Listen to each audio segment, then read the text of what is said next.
Assalamualaikum kakak-kakak 4. Bagaimana kabarnya hari ini? Semoga kalian sehat selalu ya.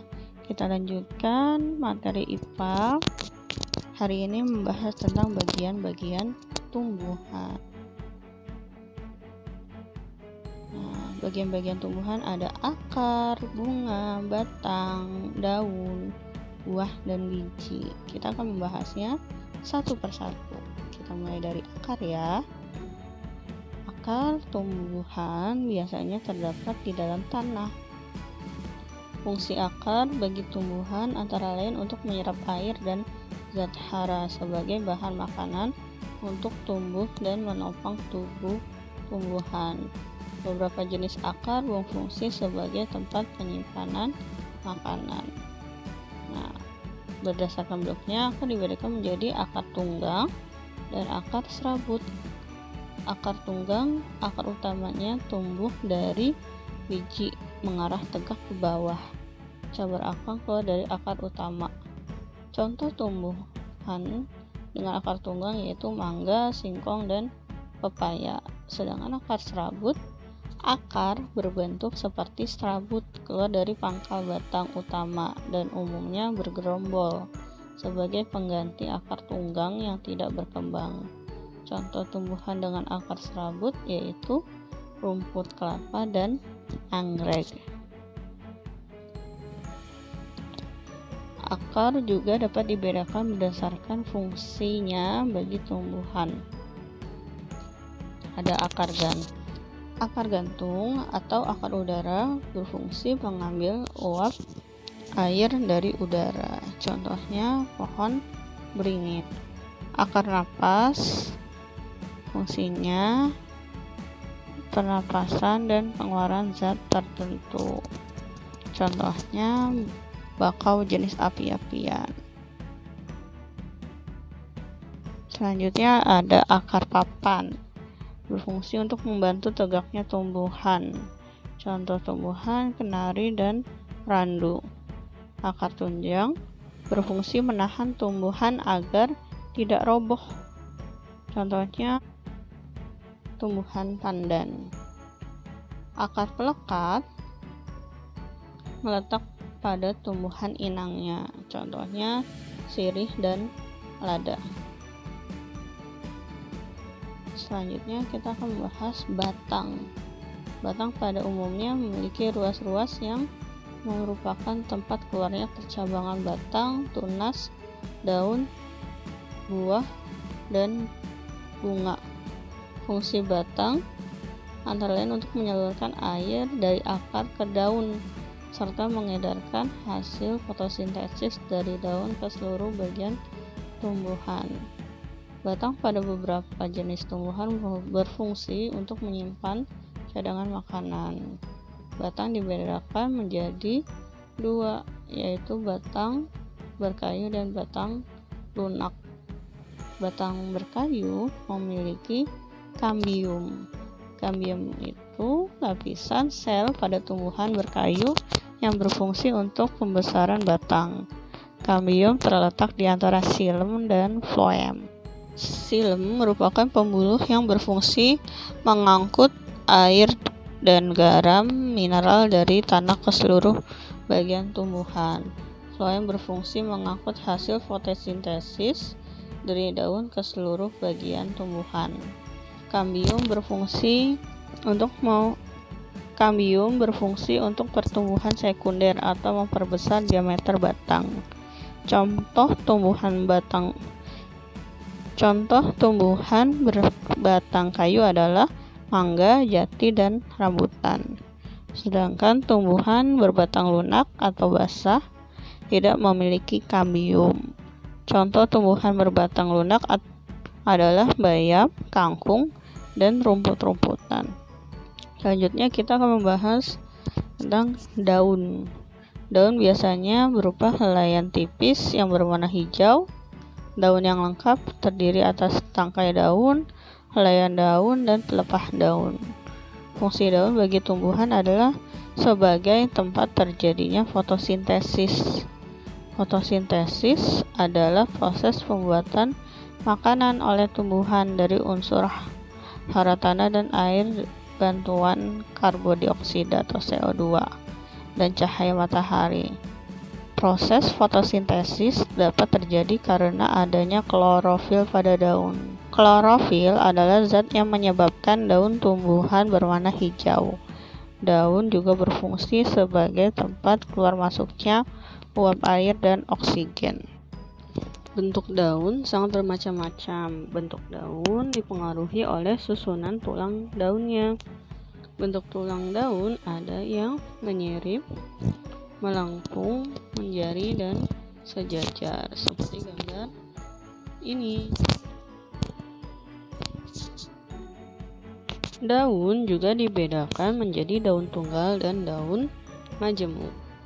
Jika pada satu tangkai daun hanya terdapat satu helai daun, disebut daun tunggal. Jika pada satu tangkai daun terdapat beberapa helai daun, disebut daun majemuk. Contoh daun tunggal yaitu daun jambu dan daun pepaya. Contoh daun majemuk adalah daun kelapa dan daun putri malu. Tumbuhan yang hidup di tempat panas seperti gurun, daunnya dapat termodifikasi menjadi duri. Hal ini berfungsi untuk mengurangi penguapan air. Contohnya adalah daun tumbuhan kaktus. Tumbuhan air seperti teratai memiliki daun yang lebar dan berada di permukaan air. Hal itu merupakan bentuk penyesuaian teratai agar proses penguapan berlangsung lebih cepat. Daun tumbuh air berlapis lilin tebal. Tujuannya agar tubuh tumbuhan tidak mudah membusuk karena hidup di airnya. Kita akan membahas tentang bunga. Bunga merupakan modifikasi dari daun. Bunga berperan sebagai alat perkembangbiakan pada tumbuhan. Alat perkembangbiakan jantan pada tumbuhan adalah benang sari. Sedangkan alat perkembangbiakan betina pada tumbuhan adalah. Selanjutnya kita akan membahas tentang bagian-bagian bunga. Bunga terdiri dari 4 bagian utama, yaitu putik, benang sari, kelopak, dan mahkota bunga. Bunga yang memiliki semua bagian tersebut disebut dengan bunga lengkap. Bunga yang tidak memiliki salah satu bagian bunga tersebut disebut bunga tidak lengkap. Putik memiliki beberapa bagian, yaitu kepala putik, tangkal putik, bangkal buah, dan bakal biji. Bagian-bagian benang sari antara lain kepala sari, tangkal sari, dan serbuk sari.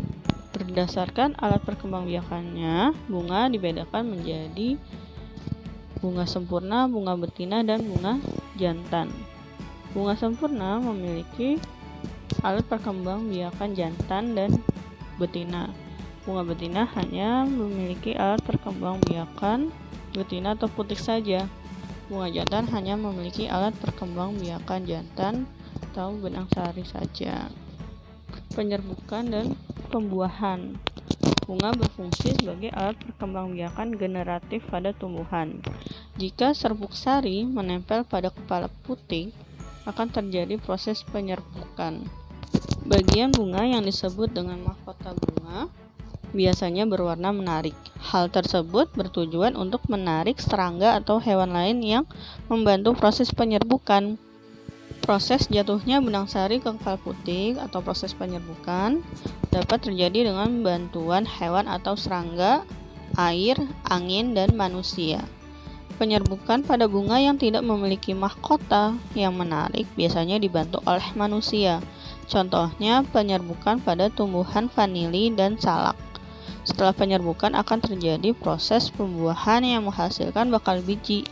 Bakal biji akan berkembang menjadi biji. Selanjutnya kita akan membahas buah dan biji. Buah terbentuk jika proses penyerbukan pada bunga berhasil. Fungsi buah adalah sebagai pemencar biji. Buah juga berfungsi sebagai cadangan makanan dan melindungi biji. Berdasarkan pembentukannya, buah dibedakan menjadi buah asli atau sejati dan bunga palsu atau semu.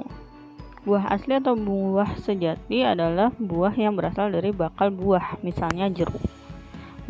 Buah palsu atau buah semu adalah buah yang bukan berasal dari bakal buah, misalnya jambu monyet. Biji terdapat di dalam buah. Biji berfungsi sebagai calon tumbuhan baru dan tempat penyimpanan cadangan makanan bagi tumbuhan yang kelak akan tumbuh. Berdasarkan keping bijinya, tumbuhan dapat dibedakan menjadi tumbuhan biji berkeping 1 atau monokotil dan tumbuhan biji berkeping 2 atau dikotil. Lalu di tabel ini kita melihat perbedaan antara biji dikotil dan biji monokotil. Biji dikotil atau berkeping 2 memiliki tulang daun menyirip atau menjari, batangnya bekas pembuluh angkutan tersusun dalam satu lingkaran dan terdapat kambium. Bunganya perhiasan bunga terdiri dari 2, 4, 5 atau kelipatannya. Akarnya akar tunggang. Contohnya tumbuhan mangga, kacang tanah, rambutan, dan jambu. Sedangkan biji berkeping 1 atau monokotil, tulang daunnya sejajar atau melengkung. Batangnya berkas pembuluh angkut tersebar dan tidak ada kambium. Bunganya, bagian perhiasan bunga hanya terdiri dari 3 atau kelipatannya. Memiliki akar serabut. Contohnya jagung, padi, dan kelapa. Sekian video hari ini. Terima kasih kakak-kakak yang sudah menyimak video tentang tumbuhan ini dengan baik. Assalamualaikum warahmatullahi wabarakatuh.